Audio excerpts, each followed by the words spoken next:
Hi friends, welcome to zero IAS. जैसा मैंने promise किया था यूपीएससी प्रीलिम्स 2023 की प्रिपरेशन को आपको बहुत स्ट्रॉन्ग कर दूंगा, ये मेरी आप लोगों से प्रॉमिस है। उसी के रिस्पेक्ट में, उसी के सीरीज में मैंने पॉलिटी और इकोनॉमी का कोर्स लॉन्च कर दिया है। साथ ही साथ हम क्वेश्चन भी प्रैक्टिस करते जाएंगे ताकि आपको एग्ज़ाम में क्वेश्चन सॉल्व करने में कोई भी दिक्कत का सामना ना करना पड़े। और यूपीएससी प्रीलिम्स का जो प्रीवियस ईयर क्वेश्चन है उसको हम बेस बना के अपने को स्टडी को एक डायरेक्शन देंगे। साथ ही साथ हम जो बाकी के भी टेस्ट सीरीज है मार्केट में, फोरम आईएएस का है, विजन का भी है, उसको भी धीरे धीरे करके सॉल्व करेंगे। हम लोग का टारगेट ये है कि पर सब्जेक्ट, एवरी सब्जेक्ट में हम लोग 500 क्वेश्चन को प्रैक्टिस करके जाएंगे, चाहे पॉलिटी हो, इकोनॉमी हो, इन्वायरमेंट हो और हिस्ट्री, ये चारों में हम लोग 500 क्वेश्चन प्रैक्टिस करके जाएंगे। और साइंस टेक में हम लोग प्रीवियस ईयर क्वेश्चन कर लेंगे और करंट अफेयर को थोड़ा सा देख लेंगे। और बाकी जो आपका बचा पोर्शन, उसमें उतना प्रैक्टिस करने का ज़रूरत नहीं। ये जो 4 सब्जेक्ट हैं, पॉलिटी, हिस्ट्री, ज्योग्राफी, इकोनॉमिक्स, इसी से मैक्सिमम क्वेश्चन आपको रिपीट होते हैं और मैक्सिमम क्वेश्चन जो है आते हैं, इसीलिए हम लोग इसी को फोकस करके पढ़ रहे हैं। बाकी मैं पढ़ाऊँगा आपको सब, ठीक है। तो बिना किसी देर किए जीरो आईएएस के चैनल में आपका स्वागत है। आप इस चैनल को सब्सक्राइब करें, नोटिफिकेशन ऑन कर लें ताकि आपको अपडेट्स आती रहे, ठीक है। तो आज हम पॉलिटी का क्वेश्चन को सॉल्व करेंगे, ठीक। तो पहला क्वेश्चन है, देखिए 1995 में आया है। तो क्या पूछा है कि which of the following is are extra constitutional and extra legal device for securing cooperation and coordination between the states in India.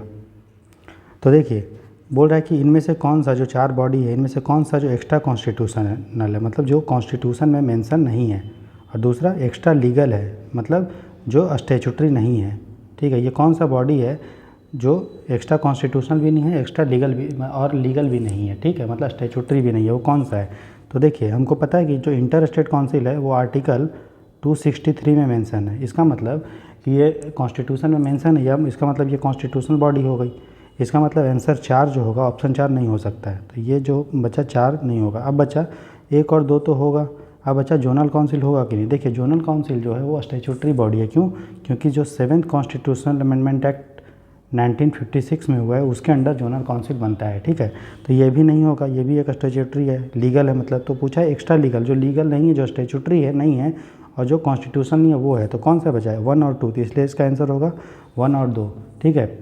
तो ये ध्यान दीजिएगा, जोनल काउंसिल और इंटर स्टेट काउंसिल नहीं होगा। क्योंकि इंटर स्टेट काउंसिल कॉन्स्टिट्यूशनल है और जोनल काउंसिल स्टैट्यूटरी है। इसमें पूछा एक्स्ट्रा लीगल और एक्स्ट्रा कॉन्स्टिट्यूशनल, और पूछ रहा है, ठीक है।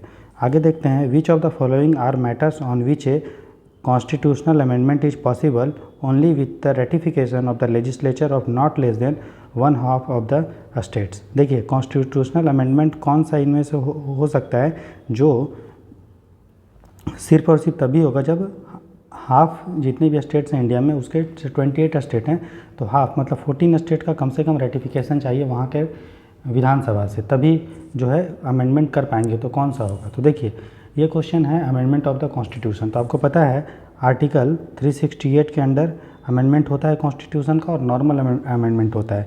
जो आर्टिकल 368 के अंडर होता है उसमें भी 2 आता है, एक होता है स्पेशल मेजोरिटी, ठीक है, और दूसरा होता है स्पेशल मेजोरिटी ऑफ पार्लियामेंट, तो वो तो होगा ही, प्लस स्टेट लेजिस्लेचर का ratification, half of the state legislature.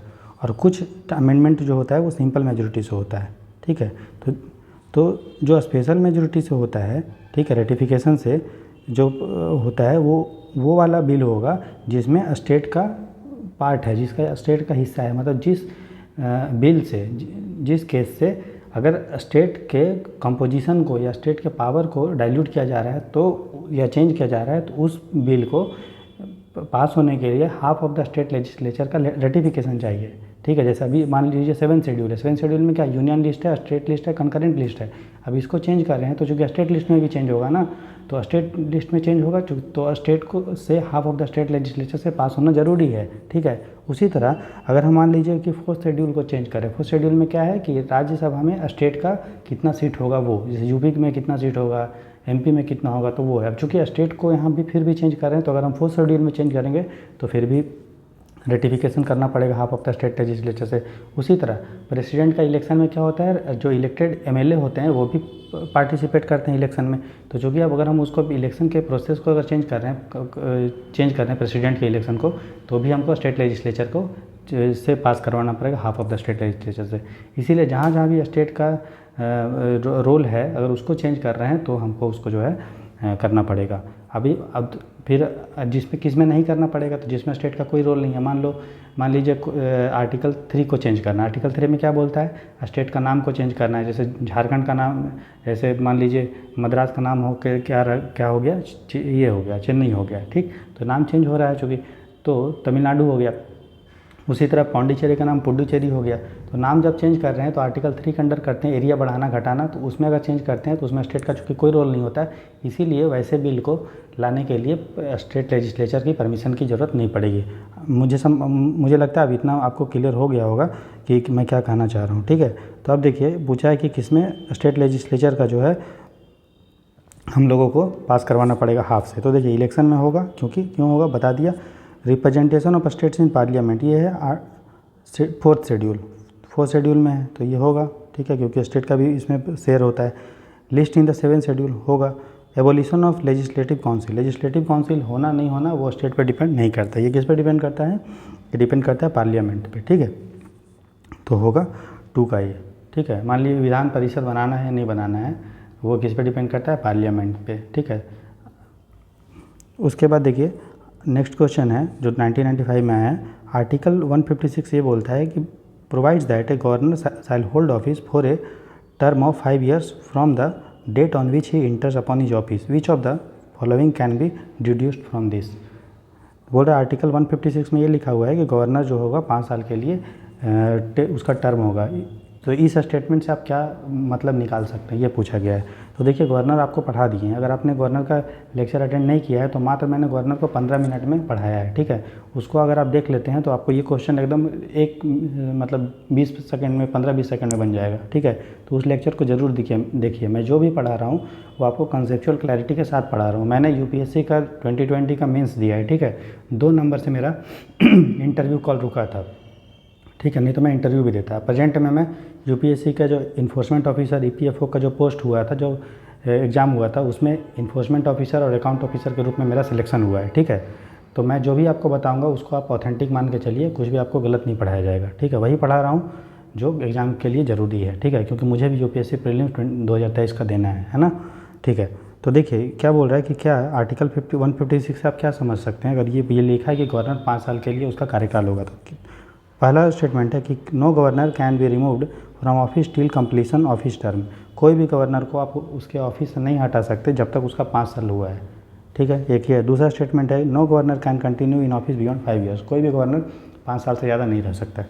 तो देखिए अगर आपने लेक्चर अटेंड किया तो आप बोल देंगे कि ये वाला गलत है, क्यों, कि गवर्नर जो ऑफिस होल्ड करता है वो प्लेजर ऑफ प्रेसिडेंट पे करता है, प्रेसिडेंट जब चाहे उसको हटा सकता है, ठीक, 5 साल से पहले भी। तो ये गलत हो गया।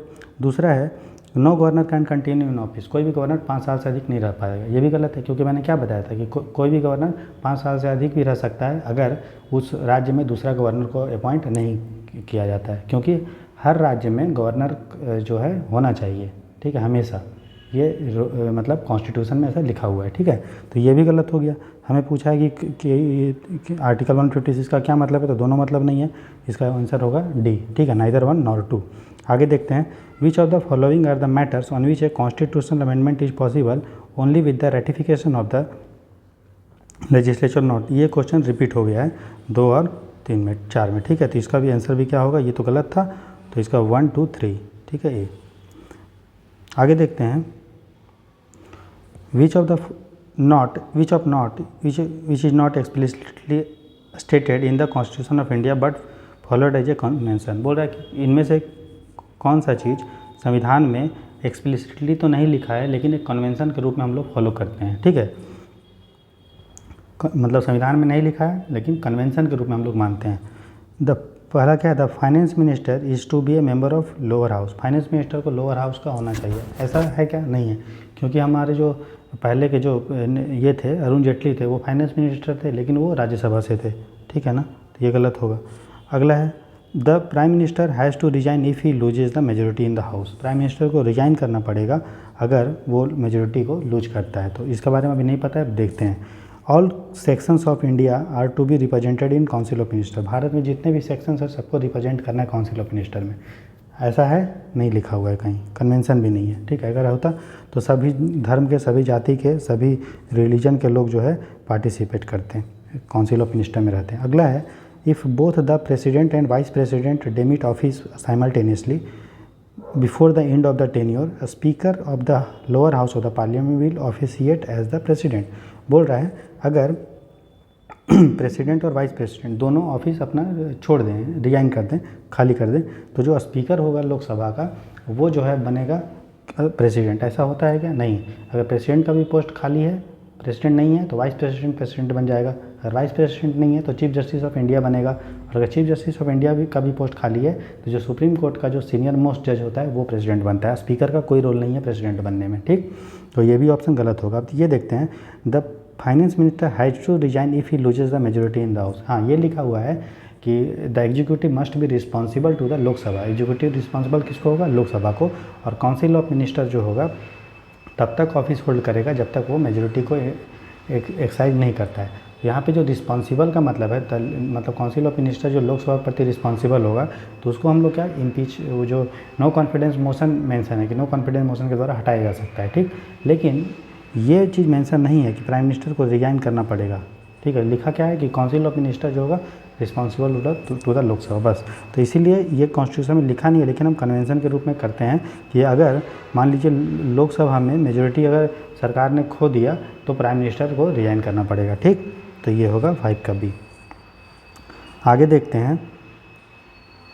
तो आपको जब भी बनाना है तो इसी तरह हर क्वेश्चन को एनालिसिस करके बनाना है, तभी जाके आपका जो है कॉन्सेप्चुअल क्लैरिटी आएगा, ठीक। और धीरे धीरे करके हम लोग कर लेंगे, हड़बड़ाने की ज़रूरत नहीं है।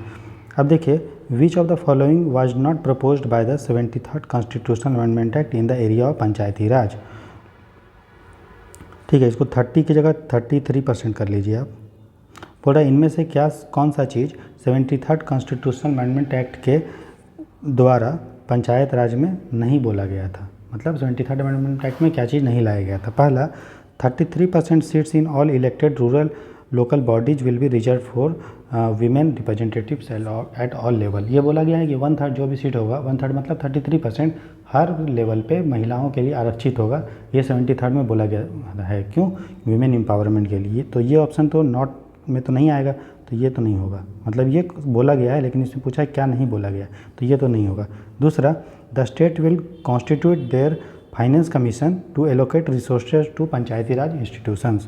बोला है कि स्टेट जो होगा फाइनेंस कमीशन बनाएगा, स्टेट फाइनेंस कमीशन। तो देखिए हाँ बनाता है, आर्टिकल 243 के अंडर स्टेट फाइनेंस कमीशन को राज्य बनाते, गवर्नर नॉमिनेट करता है। स्टेट मतलब गवर्नर भी होगा, तो स्टेट कॉन्स्टिट्यूट करता है। तो ये भी क्या है? सही है। तो मतलब पूछा है नॉट, तो ये भी ऑप्शन नहीं होगा। फिर Panchayati Raj functionary will be disqualified to hold their office if they have more than 2 children.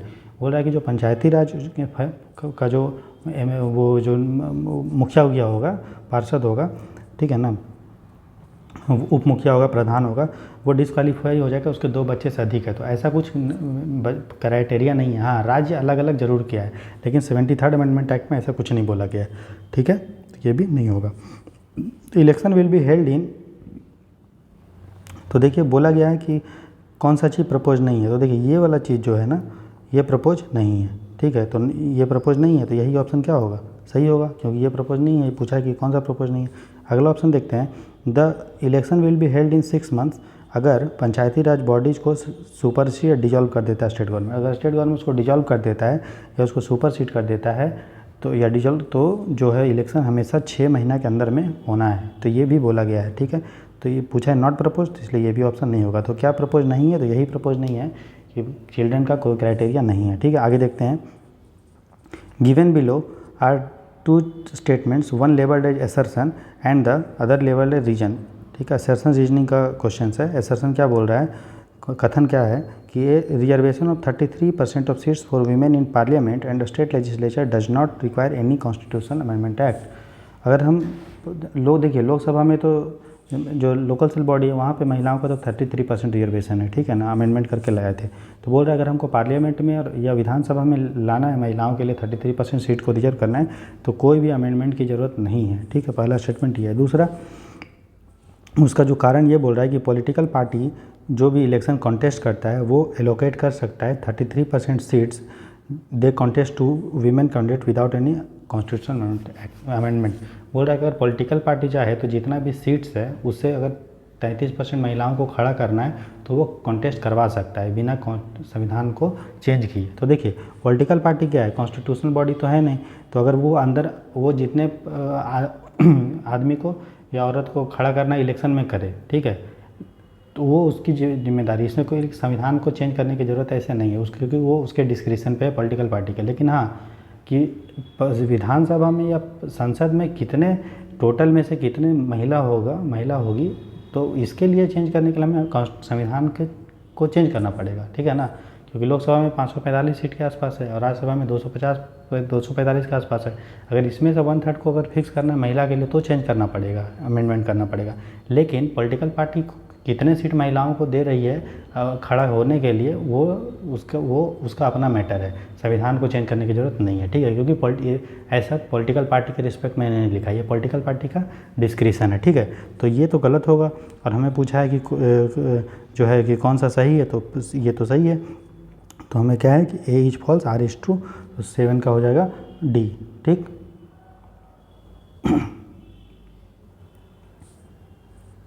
ठीक है, तो आगे देखते हैं। Which of the following is are stated in the constitution of India.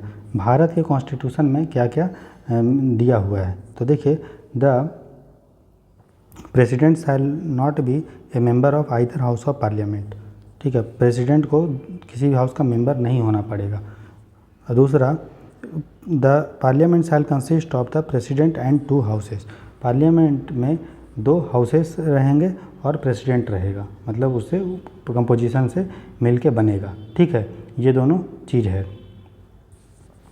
तो देखिए आपको ये पता है कि प्रेसिडेंट किसी भी हाउस का मेंबर नहीं होता है, ठीक है ना, प्रेसिडेंट पार्लियामेंट का पार्ट होता है। पार्लियामेंट में 3 चीज़ होते हैं, लोकसभा होता है, राज्यसभा होता है और आपका प्रेसिडेंट होता है। तो ये प्रेसिडेंट जो होता है पार्लियामेंट का पार्ट है। कैसे पता चलता है? क्योंकि कोई भी बिल को कानून बनने के लिए प्रेसिडेंट का सहमति का ज़रूरत होता है, तभी वो एक्ट बनता है। उसी तरह प्रेसिडेंट क्या करता है, हाउस को बुलाता है और हाउस का मीटिंग को जो है सस्पेंड करता है ना, ये सब करता है। तो इसका मतलब वो हाउस का पार्ट है, ठीक है, लेकिन मेंबर नहीं है। मेंबर का मतलब ये है कि उसको वोटिंग पावर नहीं है। जैसे आपने कभी भी देखा है कि प्रेसिडेंट को मोदी जी के साथ वहाँ पे बैठते हुए या उसको डिस्कस करते हुए? नहीं। आपने कब देखा होगा? बजट सेशन में, जो बजट सेशन जब जब 5 साल जनरल इलेक्शन हो जाता है तो उसका जो पहला सेशन होता है तो प्रेसिडेंट एड्रेस करते हैं, या हर साल के पहले सेशन में वो करते हैं, है ना।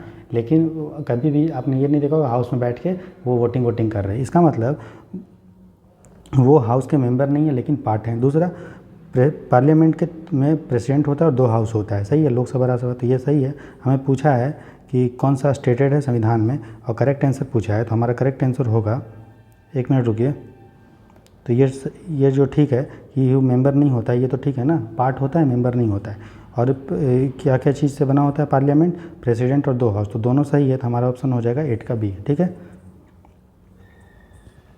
अब देखिए, in the following quotation we the people of India having solemnly resolved to constitute India into sovereign, socialist, secular, democratic republic and to secure to all its citizens justice, social, economic and political liberty of thought expression, belief, faith and worship, equality of status and of opportunity, and to promote among them all fraternity, assuring the dignity of the individual and the unity and the integrity of the nation in our constituent assembly. This x क्या है? Do hereby adopt, enact and give to ourselves this constitution. देखिए ये क्या है, अगर पढ़े होंगे आपने, मैंने आपको प्रीएम्बल पढ़ा है मात्र 5 मिनट में, ठीक है।